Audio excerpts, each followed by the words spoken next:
이곳은 광주의 광산 을 지역구입니다. 더불어민주당을 탈당하고 신당을 창당한 새로운 미래 이낙연 대표가 출마하는 곳이죠.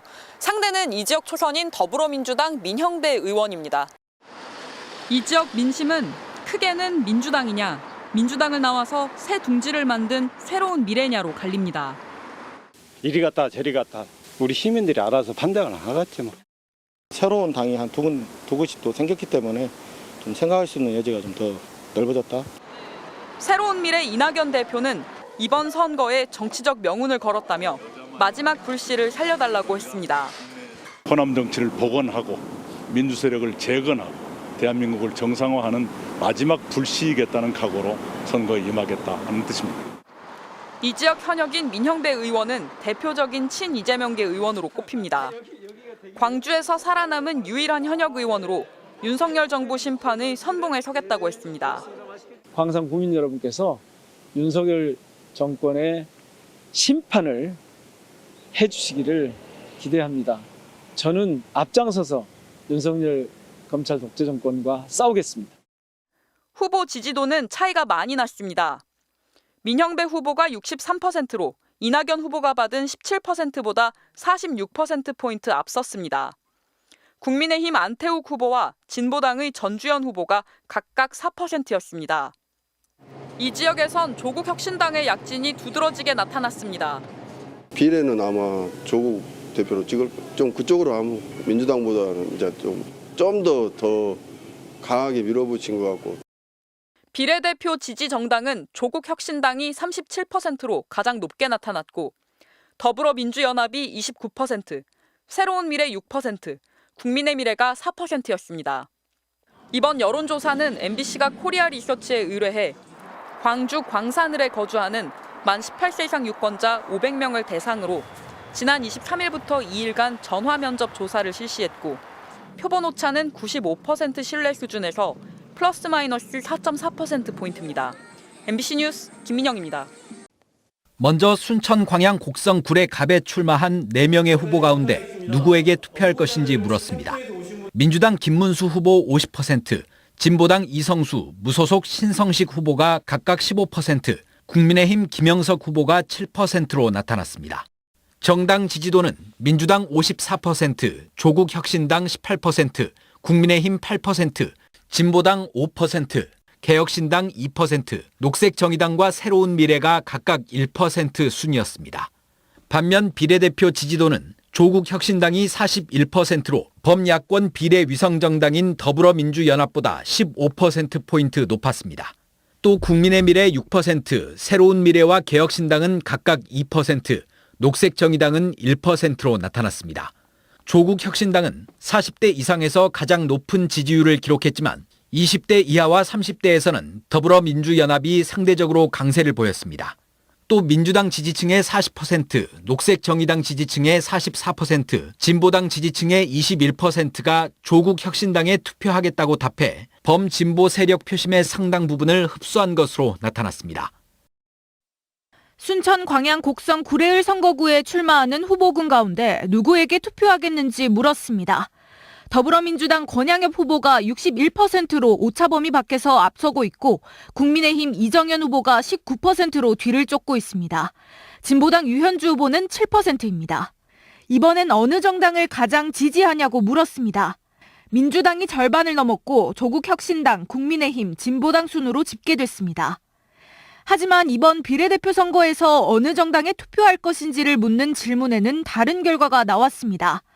조국 혁신당이 35%로 범야권 비례위성정당인 더불어민주연합을 6%포인트 앞질렀습니다.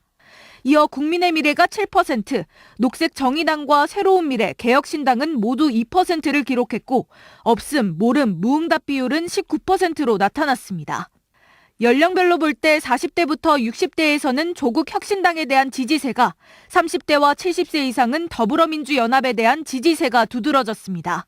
이번 여론조사는 저희 여수 MBC가 코리아 리서치에 의뢰해 3월 25일과 26일 이틀간 순천, 광양, 곡성, 구례, 갑을 선거구에 거주하는 만 18세 이상 남녀 각각 500명과 501명을 대상으로 무선 전화 면접 방식으로 진행됐으며 응답률은 선거구별 23.3%와 20.4%였고 표본 오차는 95% 신뢰 수준에서 플러스 마이너스 4.4%포인트입니다. 자세한 내용은 중앙선거 여론조사 심의위원회 홈페이지에서 확인할 수 있습니다. MBC 뉴스 김담입니다. 전통적인 민주당 강세 지역인 전북에서도 조국 혁신당의 돌풍이 확인되고 있습니다. 전주 MBC 등 언론사사 합동 여론조사 비례정당 지지도를 보면 더불어민주연합과 조국혁신당의 양강구도로 나타났습니다. 특히 전주 지역에서의 강세가 두드러졌습니다. 전주 울가병에서는 40%에 육박하는 지지도로 더불어민주연합을 제치고 조국혁신당이 1위를 차지했습니다. 다른 선거구도 30%대 견고한 지지도를 보이며 전체적으로 더불어민주연합과 오차 범위 내 선두권을 형성했습니다. 40대에서 60대 유권자의 지지가 높아 더불어민주연합과의 대등한 경쟁이 이루어진 겁니다. 20대 총선 국민의당 이후로 전북에서 민주당 위성정당을 제외한 가장 높은 득표율의 비례정당이 될 가능성도 보입니다. 3년은 너무 길다. 검찰 독재 조기 종식에 공감하며 조국 혁신당에 보내주시는 국민 여러분의 성원과 지지에 깊은 감사의 말씀을 드립니다. 창당한 지 한 달도 되지 않았음에도 조국 혁신당이 선전하는 것은 선명한 정권 심판론이 한몫했습니다. 윤석열 대통령과 한동훈 국민의힘 비상대책위원장을 비판하며 존재감을 높인 겁니다. 민주당에 상당히 실망을 하면서도 어떤 다른 대안을 찾지 못하고 있던 이런 유권자들의 마음을 상당히 좀 흡수한 것 같고요. 목표인 10석을 넘는 의석 확보도 가능하다는 전망까지 나오면서 비례후보 11번에 이름을 올린 강경숙 원광대 교수 등 전북 출신의 당선도 관심사가 되고 있습니다. 이번 조사는 전주 MBC 등 4개 언론사가 코리아 리서치에 의뢰해 지난 23일부터 사흘간 전화 면접 조사 방식으로 진행됐으며 그 밖의 사항은 중앙선거여론조사 심의위원회 홈페이지를 참조하면 됩니다.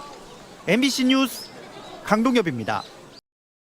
비례표심도 여러 내물 한번 정리를 해봤는데요. 국민의미래와 조국혁신당, 더불어민주연합이 각각 28.5%, 24.8%, 21.9%입니다. 조국혁신당에 대한 정당 지지가 10%대였으니까 지금 거의 2배가 훨씬 넘는 수준인 거죠. 훨씬 더 높습니다. 네. 정당 지지보다는. 그러니까 전반적으로 두 개의 위성정당 그리고 조국혁신당 이렇게 골고루 지금 표심이 나눠지고 있다 이렇게 봐야 되는 건데 국민의힘의 위성정당 그 국민의 미래 지지율은 좀 하락세가 보이네요. 맞습니다. 2월 중순에 30% 중반대까지 올랐다가 최근 20% 후반대까지 줄었습니다. 처음에 소개드렸던 윤석열 대통령 국정수행 긍정평가가 방향을 틀었던 그 시점과 같은 시점부터 하락세를 보이기 시작을 했는데요. 요거는 조금 더 지켜봐야 될 것 같습니다. 그리고 또 그래프에서 눈에 띄는 부분이 더불어민주연합과 조국혁신당의 순위가 이렇게 바뀌는 뒤집히는 부분도 있는데 이게 언제쯤이었습니까? 시점으로 보면 3월 13일부터 순위가 완전히 바뀌었습니다. 그 뒤부터는 차이가 점점 벌어지고 있는데요. 공식 창당한 지 열흘 만에 벌어진 일입니다. 그런데 최근에는 더불어민주당의 위성정당인 더불어민주연합에 대한 비례투표 의향이 점점 조금씩 올라오고 있는 모양새여서 이 부분도 선거 막바지까지 한번 지켜봐야 될 것 같습니다. 네, 앞으로 또 변수가 있고 민심이 어떻게 바뀔지 모르기 때문에 저희가 확언할 수는 없습니다만 만약에 이대로라면 각 정당은 몇 석 정도의 비례의석을 갖게 되는 겁니까? 연동형이기 때문에 물론 위성정당이 나왔지만 연동형이기 때문에 지역구 의석에 따라서 한두 석 정도는 차이가 날 수 있습니다. 그렇지만 다만 오늘 여론애물 기준으로 계산을 했을 때 국민의미래가 16석, 조국혁신당이 14석, 더불어민주연합이 12석이고요. 개혁신당과 녹색정의당은 각각 2석씩 가져갈 것으로 보입니다. 그러면 이건 2016년에 국민의당이 얻었던 맞아요. 의석수랑 뭐 지금 조국혁신당이 비슷하다 뭐 이렇게 볼 수 있나요? 네, 오늘까지 나온 여론조사 기준으로는 그렇습니다. 다만 지난 2020년에 열린민주당 기억하실 텐데 그때 뭐 여론조사에서 15% 가까이 나왔지만 실제로는 그렇게까지는 나오지 않았잖아요. 그래서 조금 더 지켜봐야 될 것 같습니다. 알겠습니다.